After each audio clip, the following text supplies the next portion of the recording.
When someone's booking on for the in-water training, I quite often get asked the question, should they already own all their equipment? Yeah, or what equipment should they have, right? Sure.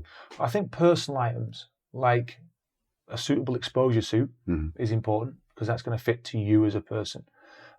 Your own mask, that makes sense, doesn't it? Because you may need prescriptive lenses, or certainly to make sure that it's not going to fog up and it's not brand new, like, Yeah, and the fit. Fins is a good one. And if you understand the correct diver weight check and you've got some way of testing that before with that same exposure suit, you've got an indication of if they'll be correct for you or not. Yeah, sure. Now, we don't advise split fins. I mean, maybe we can have a little side talk on why that is. Yeah. But, getting back to the equipment, then look, with me, I spent a long time initially refining people's equipment and setting it up from the beginning. And as all these different systems kind of hit the market, after the Camelback and MSR bladder days, right, when real equipment was getting made that we could all breathe from and use for side mount, I was like customizing Hollis SMS 100s and various other units. Now, because they're hybrid systems, and we've got into that with a full online lesson, so watch that if you want more information. But we know they're not really adequate for the job, and if you're going to side mount all the time, there's definitely better options out there. Now, what I like to do is, if you're coming to me for training, I will give you all the non-personal equipment exactly the same as what I'm using, or certainly something that's very similar. Now, what that does is it puts you and me in the same configuration completely. Sure. Same bolt snaps, same cylinders, same harnesses, if you like, same dressing of the cylinders, regulators, everything. Yeah. Now, the only difference between you and me at that point is our skill levels and how much time we've got in that equipment. So if you're completely balanced from head to toe, I'm completely balanced from head to toe, and we're now underwater, both correctly weighted because we've done those checks and everything. Now we're moving around. There's really no difference apart from that skill level. So as long as I can help you now develop the skills in the right sequence and actually do that, you're on for success. I've set you up to pass, not to fail.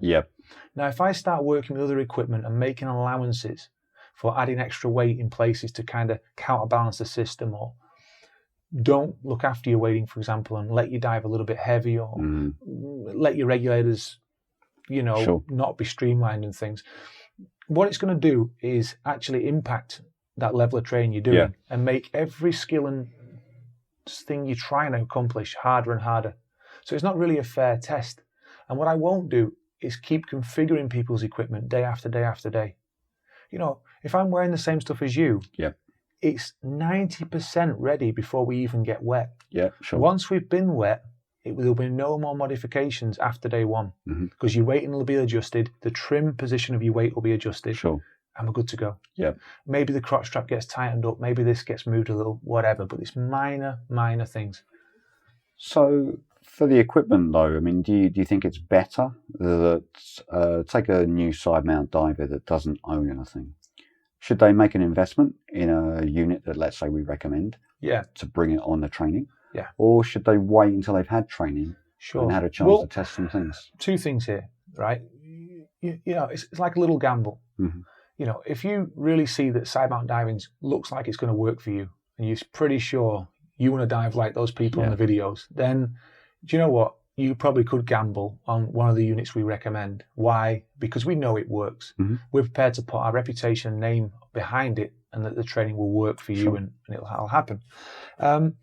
If you don't do that, however, well, it's not really a problem, because if we're going to provide all the equipment for you to use, brilliant. Snatch our hand off, use and abuse our equipment, and there's less wear on yours when you come to buy it in the end, right?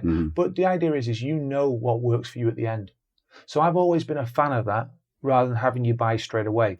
However, it is nice for people to have their own equipment customized from day one. So if you're one of those people who definitely, committed, I want this, I'm investing in the training, look, go ahead and get the harness we recommend. It is going to work. We will set it up correctly with you. We'd like you to do a little bit of work yourself first, but of course we'll tweak it and get it all working. And it's win-win. It's very, very rare we have someone turn up for training and then they don't decide to continue with that training. Now, if that ever happened, there's been a couple of very rare cases, and it's usually to do with, to be honest, their partners getting them involved in it. And the drag along. And the partner loves it, but then the person they brought with them, well, it wasn't really the kind of intensive or comprehensive training they want. They just like getting wet underwater. Yeah, sure. And they wanted to keep it a lot more simple.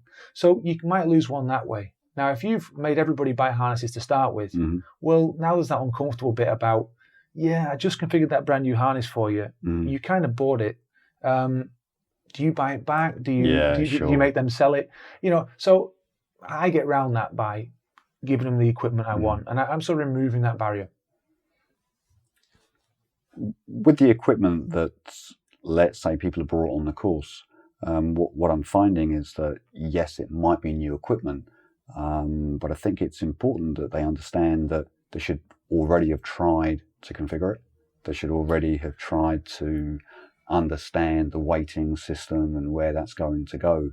I think generally, you'll probably agree with me that if someone's had a go at setting up their own harness, okay, there might be things to tweak or change, but the time saving compared to making, let's say, a crotch and a shoulder adjustment versus taking a unit fresh out of a box and threading 5 meters of webbing through 10 tri-glides, it's going to take a while. It will take a while. And the other thing is, we want people to be hands-on, feel like they can adjust things. And when someone leaves our course, they will be competent adjusting things. We're not going to do it all for you. We will help you to do it. Because look at it this way. If you get a new car, right, you can look at people driving that car all day long and watch them do it. And then when it comes for you to sit in that seat, I guarantee you it's quite different to what you actually thought was going to happen, right? Sure. A lot of time it's good, but the point I'm making here is that's why you need to get hands-on with your equipment. Get familiar with it. Then when we make changes to it, you're understanding exactly what's happening. And if you're not sure, guess what? Ask why at that point, and we'll clear it up. You talked about being familiar with the equipment. So, not every diver is going to own everything. But what do you think if they come and they need to rent, let's say, wetsuit, fins, mask? What do you think about that? Yeah, the problem with rental equipment is a lot of the time, we've had it with this two-piece wetsuits, haven't we, before? They're quite thick, these Farmer John style suits. And they've got a lot of buoyancy crush right at the start. And you're having to overweight somebody almost, which is kind of about right for a weight check. But then when they do the end of dive weight check, it puts them off. God, it's like a lot more weight. And then they find that they can't get down. So, look, there is much better options out there. And to be honest, if you're taking a high-end level training course like this, why would you not have the right equipment before? So look, if you're spending hundreds of dollars and pounds on training per day for a number of days, how much is a good wetsuit? A dry suit's an investment, sure, but if you can dive in a wetsuit, then obviously a little bit less. But your money's well spent. And if you're not sure what to buy, that's what we're for. Get in touch. We're happy to advise you on equipment choices, because what we want is that when you turn up, that you've got the right stuff and the right advice. So just whoever you're going to train with, which one of it, us it is, get in touch and we'll give you our recommended equipment, or happy to look at photographs of your equipment, and we get to know you a bit by emails back and forward too, no? We really hope you've enjoyed this video. It's really important to us that if you have any questions or want to leave some feedback, that you use the comment section below each and every online video. This particular video has 14 comments, and it's a mixture between your comments and my replies. Very easy to leave a comment. Just look for leave reply, write down what you want, hit the submit button, and it will come to me for reviewing. I see every single comment. There is a mark complete button at the end of each lesson. Please make sure you use them. Thank you, and we welcome any feedback you have. Enjoy your next video.